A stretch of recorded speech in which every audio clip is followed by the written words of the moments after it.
오늘 말씀에서 바울은 빌립보 교회 성도들을 형제들이라고 부르고 있습니다. 빌립보 교회 성도들은 사도 바울을 스승처럼 또는 부모님처럼 여기며 따르는 사람들입니다. 루디아가 거기에 있었고 에바브로디도가 그들 중에 있었습니다. 바울을 위해서는 목숨까지도 아까워하지 않을 사람들입니다. 존경하며 사랑하며 아끼며 후원하는 사람들이죠. 그러나 바울은 이 빌립보 교회 모든 성도들을 향하여서 자신을 어른으로 자처하지 않습니다. 오히려 형제로 자기를 낮춥니다. 바울의 겸손입니다. 바울은 상대가 누구든지 스스로 인격을 잃어버리지 않는 인격으로 대하는 존중하는 사람입니다. 빌립보 교회 사람들은 바울에게 가르침 받고 있지만 바울은 자신이 그들을 가르치는 것이 결코 자기가 잘나서 그런 것이 아님을 잘 알고 있는 사람입니다. 예수의 은혜가 아니었더라면 자기는 죽을 수밖에 없는 죄인인 것도 잘 압니다.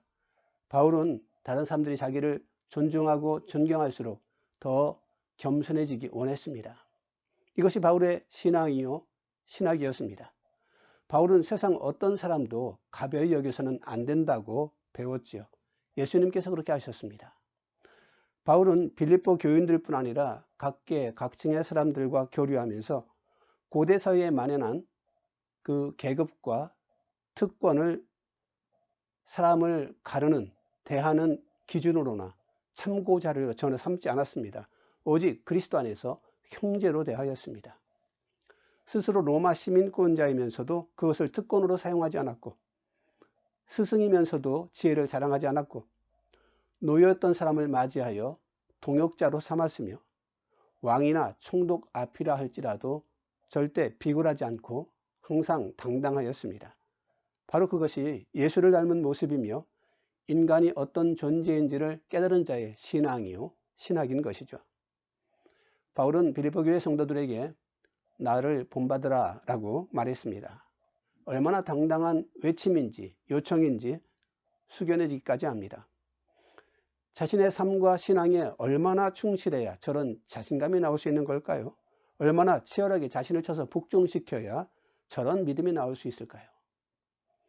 바울은 복음을 전파하기 위하여 목숨을 건 사람이었지만 다른 방향에도 목숨을 건 흔적이 있습니다. 그것은 자신의 내면의 욕망, 연약함, 의심, 과거, 교만 등등과 싸우는 것입니다.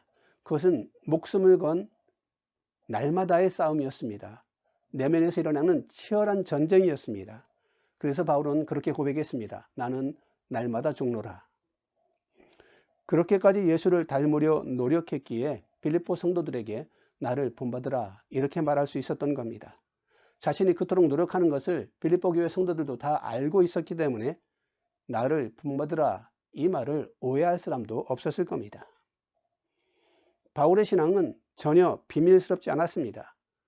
스스로의 약점을 드러내어 도움을 요청하였으며 자신이 이루고 노력하는 바를 감추고 비밀로 여기지도 않았습니다. 그렇게 드러내어서 도움을 요청하였습니다. 그것은 많이 유익했습니다. 스스로에게 자극이 되고 성도들에게 도움이 되고 또 격려가 되고 변치 않을 약속이 되기 때문이죠. 오늘 말씀에 땅의 일을 생각하는 사람들이라는 구절이 나옵니다. 바울이 보기에 세상에는 두 종류의 사람이 있는 겁니다. 하늘의 것을 생각하는 사람과 땅의 것들을 생각하는 사람이 있는 겁니다. 바울이 달려가는 방향은 땅에 속한 것들을 얻는 방향이 아니었습니다. 13절에도 바울은 말했었습니다. 뒤에 있는 것은 잊어버리고 땅에 속한 것은 다 잊어버렸습니다. 3장의 첫 부분에서 고백했던 그의 신분이나 능력이나 또 여러 행적들 다 잃어버렸습니다.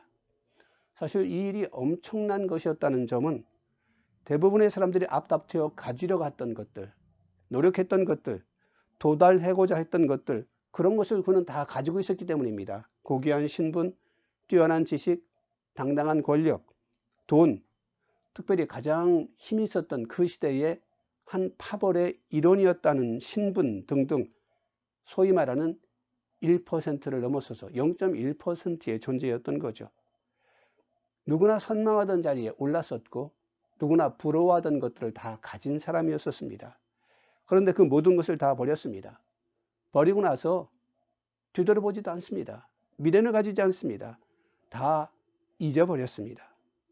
바울은 땅에 있는 것들에 미련을 가지는 것을 부끄럽게 여겼습니다. 19절이 말합니다. 그들의 마침은 멸망이요 그들의 신은 배요 그 영광은 그들의 부끄러움에 있고 땅의 일을 생각하는 자라. 이렇게 뒤에 있는 것을 다 잃어버리고 그것을 추구하는 것을 부끄럽게 여길 수 있는 이유는 앞에 있는 것이 너무나 귀하고 너무나 소중했기 때문입니다. 뒤에 있는 것은 잊어버리고 앞에 있는 것을 잡으려고 그렇게 말하지 않습니까? 바울이 잡으려고 하는 그 앞에 있는 것은 무엇일까요? 20절에 이렇게 말합니다. 그러나 우리의 시민권은 하늘에 있는지라.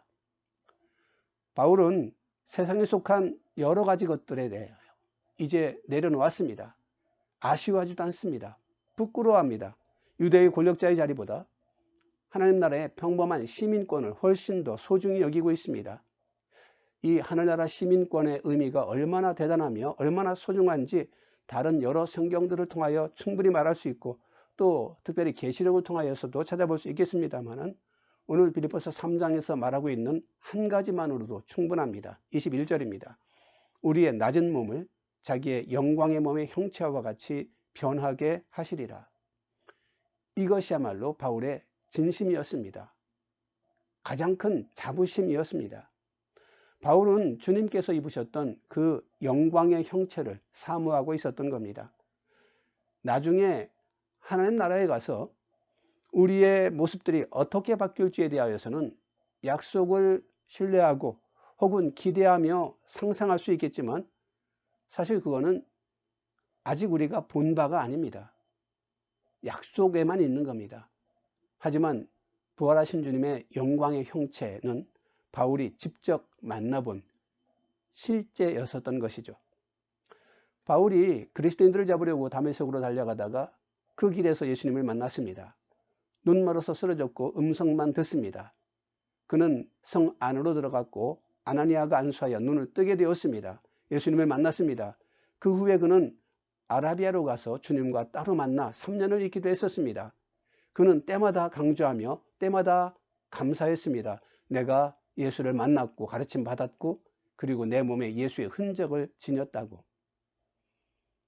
바울은 자기가 만난 예수, 그것을 다시 자신의 믿음의 소망으로 삼은 사람입니다. 만난 것, 경험한 것을 기다리고 있으니 확실하죠. 보이지 않는 약속을 기다리는 것은 사실 쉽지 않은 겁니다. 하다못해 우리가 살아가면서 아파트 하나를 청약한다 할지라도 모델하우스를 들러서 그 형태를 둘러보고 이후 그 입주를 기대하며 혹은 준비하게 되죠.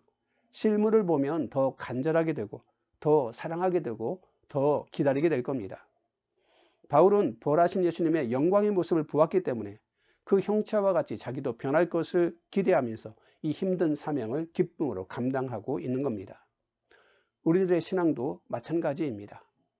머릿속으로만 있는 예수는 존경할 수는 있어도 사랑하기는 쉽지 않습니다. 예수님을 직접 만나기 전에는 예수님과 함께 대화하고 동행하고 함께하는 흔적이 없이는 예수를 닮아간다는 것이 사실 굉장히 어렵습니다. 어쩌면 불가능할지도 모르겠습니다. 모델이 뚜렷해야 닮아갈 것 아니겠습니까? 그렇다면 어떻게 예수를 만날 수 있을까요? 바울은 마침 그때에 주님이 찾아오셨다고 할지라도 우리는 어떻게 만날 수 있을까요? 첫째, 말씀 속에서 주님을 만날 수 있습니다. 성경은 그냥 책이 아니라 성령의 감동으로 쓰여진 책입니다. 그 책을 읽으면서 거기서 예수의 말씀을 들을 수 있고 갈릴리를 거니시는 예수님의 행적을 경험할 수 있고 그 자비하신 손길을 내미시는 그 사랑을 경험할 수 있습니다. 말씀을 사랑하는 자, 그 말씀을 묵상하며 깊이 읊조리는 자는 그 말씀 속에서 예수를 만날 수 있습니다. 또 우리는 믿음의 선배, 믿음의 이웃들 속에서 예수를 만날 수 있습니다. 바울이 빌립보 교인들에게 나를 본받으라 이렇게 말한 것은 그 자신이 스스로 예수를 본받았기 때문이었습니다. 바울 같은 사람이 예수를 본받을 수 있다면 바울을 본받는 것은 또 예수를 닮는 일이 되겠죠.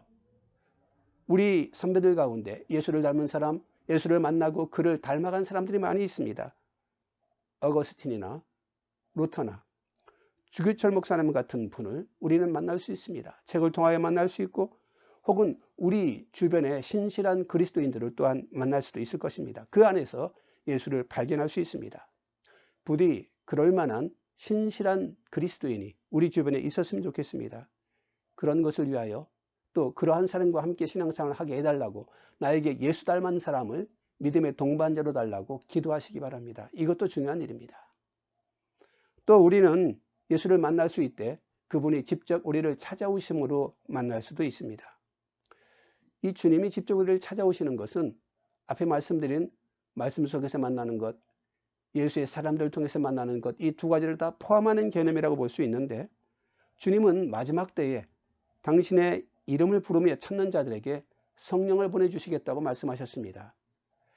내가 더듬어 찾을 수 있겠다면 좋겠지만 인간의 힘으로는 사실은 불가능하죠.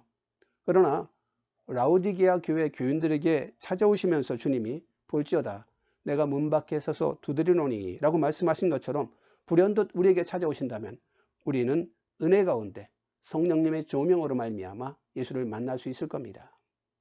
그렇게 어떤 방법으로든 말씀드린 것보다 또 다른 여러 가지 방법으로라도 예수를 만나는 것이 중요합니다. 직접 만난 그리스도인이야말로 힘이 있습니다. 목적이 뚜렷합니다. 과거에 대하여 더 이상 미련 가지지 않을 수 있습니다. 사실 수많은 그리스도인들이 이렇게 개인적으로 예수님을 만났기 때문에 순교의 길을 당당히 걸어갔고 혹은 목숨을 걸고 개혁의 사명을 완수하였으며 또는 눈물로 복음의 씨앗을 품고 세상 끝까지 갈 수 있었던 겁니다. 우리가 어떻게 세상보다 예수님을 더 사랑할 수 있을지 궁금해할 필요 없습니다. 예수를 더 사랑하려고 억지로 마음먹는다고 되는 일이 사실 아니지요. 오히려 예수님을 그 영광의 모습을 만나는 것이 우선순위입니다. 예수의 사람이라는 말 뜻은 예수를 아는 사람이라는 뜻이 아니라 교회 다니는 사람이라는 뜻이 아니라 예수를 만난 사람이라는 뜻이 될 겁니다. 그 안에서 주님과의 만남 속에서 내가 예수님을 사랑할 이유, 예수님을 닮아갈 이유, 세상을 버려도 충분할 만한 그러한 이유들을 찾는 우리들, 그렇게 예수를 닮아가는 그리스도인들이 다 될 수 있기를 바랍니다. 기도하시겠습니다. 주님은 정 감사합니다. 오늘도 말씀 속에서 사도 바울의 경우를 통하여 우리에게 예수만 아는 것의 소중함을, 아니 절대 필요함을 다시 한번 일깨워 주시는 것을 감사합니다. 그저 내 열정으로 나의 땀과 눈물로만 신앙생활 할 것이 아니요 주를 만난 흔적을 가진 자가 되게 하시고 그래서 이미 얻은 것, 이미 소망하는 것들에 대하여 분명한 확신을 가진 자, 나아가는 방향이 뚜렷하여서 절대 흔들리지 않을 믿음의 사람으로 삼아주시기를 간절히 소망합니다. 과거의 것들, 세상의 것들, 땅에 속한 것들 다 부끄러워 내던지는 자 될 수 있도록 도우시고 혹여 땅을 살아갈 때 필요한 것을 주께서 우리에게 주실지라도 영원한 나라를 위하여 필요한 것들은 더 풍성히 허락하여 주시기를 간절히 소망합니다. 주님, 우리 속에 예수의 흔적을 가진 자가 되게 하시기를 원합니다. 말씀 속에서 주님 만나게 하시고 주를 함께 섬길 사람, 주를 함께 닮아갈 서로의 모습 속에서 예수의 흔적을 발견할 아름다운 믿음의 동반자들을 우리에게 허락하여 주시옵시고 무엇보다 우리의 기도와 우리의 간절한 소망을 따라 주님 우리를 찾아와 오늘도 만나주시고 오늘도 동행하여 주시기를 원합니다. 한번 만났던 것으로 그치지 아니하고 항상 동행하는 자만 되게 하여 주옵소서. 이것이 우리의 힘이 되게 하시고 이것이 우리의 기쁨이 되게 하시옵소서. 예수님의 이름으로 기도하옵나이다. 아멘.